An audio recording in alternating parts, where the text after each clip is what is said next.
Исәнмесез, хөрмәтле таңшашлар. Безнең иҗат төркеме Камыелга авылына кунакка килде. Монда татар халкының борынгы гореф-гадәтләрен саклап калып, аларны яшь буынга җиткерәләр. Бүгенге чыгарылышыбыз татар халкының матур йолаларының берсенә, Каз өмәсенә багышланыр. Каз өмәсе һәр елны көз ахырында яисә кыш башында үткәрелә. Татар халкы элек-электән үк күпләп каз асраган һәм бу бәйрәм халкыбызның борынгы йолаларының берсе булып тора. Камыелга авылында да бу матур йоланы саклап калып, ел сайын каз өмәсе оештыралар. Бишмунча мәдәният йорты директоры Рәсүлә Закирова бар яктан да уңган хатын-кыз. Мәдәният өлкәсендә дә бар көчен биреп эшли, үз хуҗалыгында да ял күрми тырыша, тормышны үзе алып бара. Ел сайын күпләп казлар ала, аннан соң менә шундый матур бәйрәмнәр оештырып, халыкны берләштерә. Мен быел 50 каз алдым инде, ел сайын 30-40, 50 шуннан да киметкәнем юк. Узган ел әзрәге, конечно, авыр ел булды, казлар шулай ширләделәр, үлләр инде. Быел субханалла барса исән сау үстеләр. 50 каз өстенә еще 30 үрдәк талган, аларны суйдык инде. Моның инициативасы инде без менә авылда хәзер инде күпчелек бит алай каз тотучылар әсха кимеп баралар. Елдан-ел кими, мал тотучылар алар кимиләр. Менә шуның өчен без инде ул йолаларны өзмибез, бетермибез. Без авылдар, авылдашлар, инде күршеләр, менә хезмәттәшләрем бергә җыелып каз өмәләре шунда бер-беребезгә йөршәбез. Өмә көнендә хатын-кызлар, яшь киленнәр өйгә җыелып, каз мамыгы йолкыйлар. Эш вакытында алар борынгы гореф-гадәтләрне искә төшерәләр, җырлар җырлыйлар.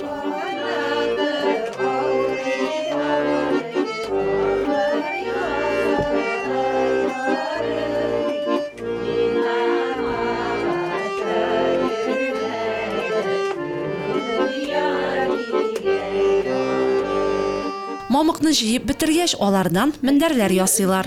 Аннан соң кызлар казларны көянтәләргә асып су буена төшәләр, салкын суда юалар. Бу йолага багышланган күренекле татар шагыйрәсе Илмира Шәрифуллинаның матур шигыре дә бар.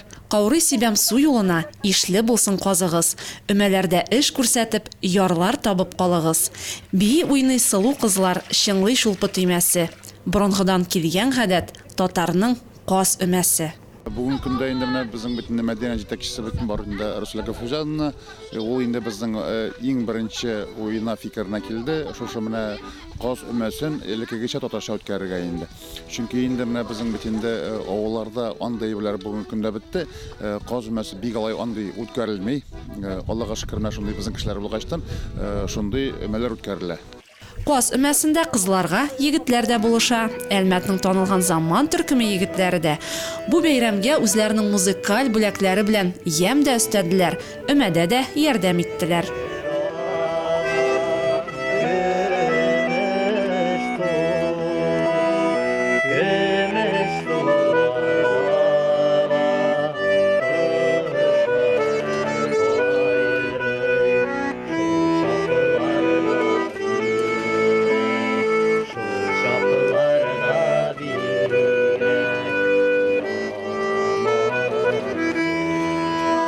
Безнең хезмәттәшебез, яраткан хезмәттәшебез Рәсүл апа инде безне чакырды шундый матур йоланы үткәрергә, каз өмәсе дигән йоланы.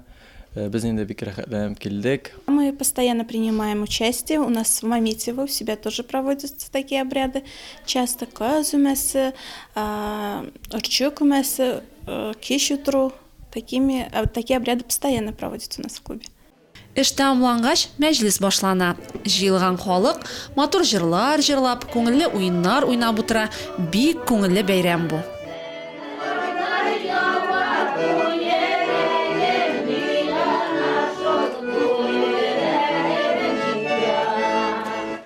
Бу көнне бәйрәмгә килгән кунакларны өстәлдә каз кыймагы көтеп тора. Шулай ук каз шулпасында тукмачлы аш, каз ите белән бәрәңге, бәлеш тәпшерелә.